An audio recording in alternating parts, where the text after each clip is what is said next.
देश की सबसे पुरानी पार्टी कांग्रेस आज अपने अब तक के सबसे बुरे राजनीतिक दौर से गुजर रही है। कभी देश के हर राज्य में राज करने वाली कांग्रेस आज न केवल सिर्फ 2 राज्यों में सिमट कर रह गई है, बल्कि अपनी राष्ट्रीय पार्टी की छवि को बचाने की जुगत में लगी हुई है। कांग्रेस के ऐसे बुरे दौर में भारतीय जनता पार्टी के वरिष्ठ नेता नितिन गडकरी ने न सिर्फ कांग्रेस का हौसला बढ़ाया है, अपितु कांग्रेसियों को पार्टी छोड़ने के बजाय पार्टी के साथ खड़े रहने की सलाह भी दी है। ऐसे में अब नितिन गडकरी द्वारा कांग्रेस का मनोबल बढ़ाने के लिए दिए गए बयान और उदाहरणों की देश भर के सियासी गलियारों में जबरदस्त चर्चा है। इस दौरान गडकरी ने राजनीति में क्षेत्रीय पार्टियों की बढ़ती भागीदारी और महाराष्ट्र की मौजूदा राजनीतिक स्थिति पर भी चर्चा की है। आपको बता दें, हाल ही में 5 राज्यों के चुनाव में कांग्रेस की सभी जगहों पर करारी हार हुई है। आखिर क्या है पूरा मामला और नितिन गडकरी ने कांग्रेस पार्टी को लेकर क्या बयान दिया है, जानने के लिए देखिए इस खास रिपोर्ट को।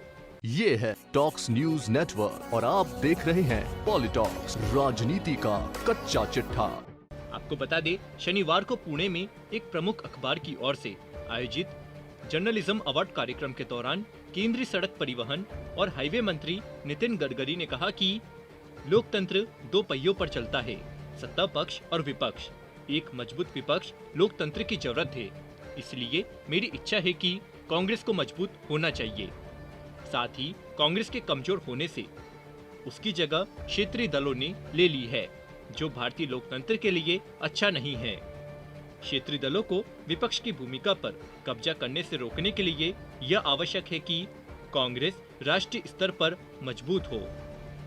यही नहीं, दिग्गज बीजेपी नेता नितिन गडकरी ने कांग्रेसियों के गिरते मनोबल को बढ़ाने के लिए एक उदाहरण देते हुए कहा कि जब अटल बिहारी वाजपेयी लोकसभा चुनाव हार गए थे, लेकिन फिर भी पंडित जवाहरलाल नेहरू से उन्हें सम्मान मिलता था। इसलिए लोकतंत्र में विपक्ष की भूमिका बहुत ही महत्वपूर्ण है। मेरी दिल से इच्छा है कि कांग्रेस मजबूत बनी रहे। आज जो कांग्रेस में है, वो निश्चित रूप से अपना विश्वास बनाए रखे और कांग्रेस में बने रहे। वो काम करना जारी रखे और उन्हें हार से निराश नहीं होना चाहिए। हर पार्टी का समय आता है, लेकिन जरूरी है कि काम करते रहना चाहिए। नितिन गडकरी ने आगे एक और उदाहरण देते हुए कहा है कि जो भी कांग्रेस विचारधारा का पालन करते हैं, उन्हें पार्टी में रहना चाहिए और अपने सिद्धांतों पर भरोसा करना चाहिए।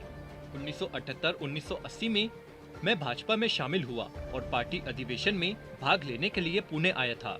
जब मैं कंधों पर प्रचार सामग्री लेकर रेलवे स्टेशन पर उतरा था, तो श्रीकांत जिचकर से टकरा गया, जिन्होंने मुझे सलाह दी कि मुझे अच्छी पार्टी में जाना चाहिए जो मुझे भविष्य दे। लेकिन मैंने उन्हें बताया कि मैं कुएं में कूदकर मर जाऊंगा, लेकिन अपनी विचारधारा नहीं छोड़ूंगा। उस समय लोकसभा में भाजपा के केवल 2 सांसद थे, लेकिन पार्टी कार्यकर्ताओं के प्रयासों से समय बदला और हमें प्रधानमंत्री के रूप में अटल बिहारी वाजपेयी मिले। तो व्यक्ति को निराशा के समय में अपनी विचारधारा नहीं छोड़नी चाहिए।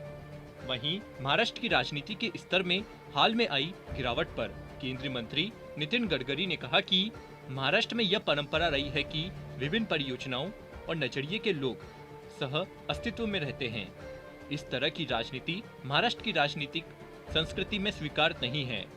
आज अलग अलग दृष्टिकोण या विचारधाराओं के बजाय समस्या कोई विचारधारा नहीं है, बल्कि अवसरवाद है।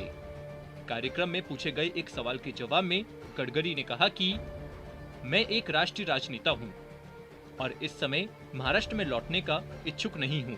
एक समय की बात है कि मैं खासकर केंद्र में जाने का इच्छुक नहीं था, लेकिन अब मैं वहां खुश हूं। मैं दृढ़ विश्वास से काम करने वाला राजनेता हूं और खासकर महत्वाकांक्षी नहीं हूं। इस दौरान गडकरी ने जोर देकर यह भी कहा कि वे प्रधानमंत्री पद की रेस में नहीं थे। पॉलिटॉक्स ब्यूरो, महाराष्ट्र। ये है टॉक्स न्यूज नेटवर्क और आप देख रहे हैं पॉलिटॉक्स, राजनीति का कच्चा चिट्ठा।